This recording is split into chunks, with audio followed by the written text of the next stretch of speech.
The Botswanan government has declared 3 days of national mourning, which commenced today following the passing of its former president, Sir Ketumile Masire. Masire passed away last night in hospital at the age of 91.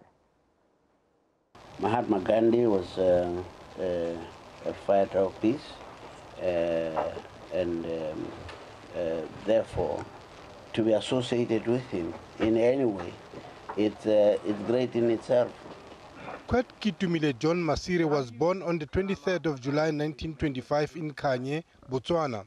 He is the second president of Botswana for the Botswana Democratic Party from 1980 to 1998. He stepped down and was succeeded by the then Vice President of Botswana, Festus Mogae, who became the third President of Botswana. Prior to this, he was a leading figure in the independence movement and then the new government, and played a crucial role in facilitating and protecting Botswana's steady financial growth and development. In 1961, Masire helped found Botswana Democratic Party, BDP. He was in the formation of the party and served as its first Secretary General. In 1965, the Democratic Party won 28 of 31 contested seats in the new Legislative Assembly, giving it a clear mandate to lead Botswana to independence. In 1966, Masire became the new nation's vice president, serving under Seretse Khama. He also occupied the significant portfolios of finance and development planning, which were formally merged in 1971. 5 days after the death of Seretse Khama, Masire was elected president by secret ballot at the National Assembly on the 18th of July 1980. Masire's terms were characterized by an emphasis on developments through regional and international organizations. Which came into force on the 31st of August, 19 police parties shall agree on 1.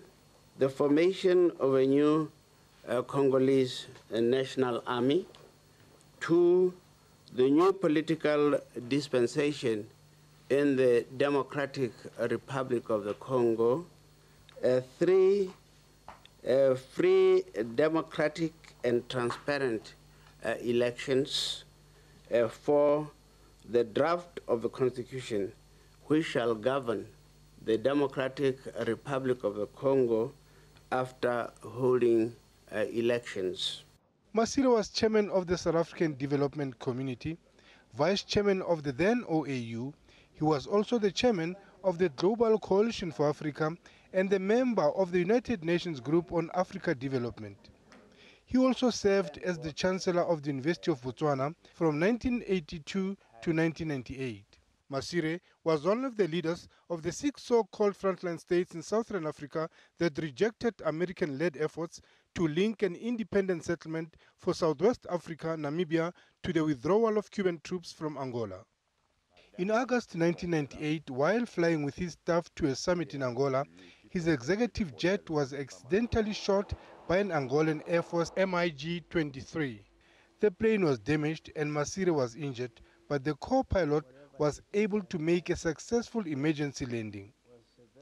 He was awarded the South African Statesman of the Year award, one of the few African leaders who have relinquished power voluntarily. A spokesperson for the Promoters Award, Ambassador Kapembe Nsingo, said about Masire, "He is indeed a leader of exceptional qualities." The story is that you had this Botswana, including traditional leaders, whose sense of commitment to the liberation of South Africa was so strong that person didn't say, "I'm a chief. I can't keep an AK for terrorists or something." But so strong was that sense of commitment that South Africa must be free that you could get a Linswe to take a position like that. You know, I'm not quite sure what he said. He went to his colleagues there in Gaborone, that, oh, we had a nice cup of tea, and you know, and the reason he didn't, he was worried that some of those ministers might panic. When he gives an accurate report to say P.W. Botha and Peck and all these people were saying Botswana will ban. Then some of those ministers might say, in which case, President, please, let's block these ANC people. And so he decided not to panic them, don't tell them. And he didn't. So Botswana didn't panic. Also, an advocate of women empowerment. Well, let us admit, women have had a disadvantage. They have the disadvantage of looking at our homes, at the disadvantages of looking after our children, looking after us to look smart at freedom squares and public places. Meanwhile, while they're playing that role, we are doing nothing to advance their cause. And it's psychological that because they have held that backward position, not just in Africa, but worldwide. And we must really be, it must be an international uprising to give women the status they deserve.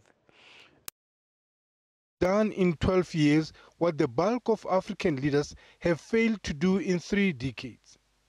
Lehana Tsotetsi, SABC News, Johannesburg.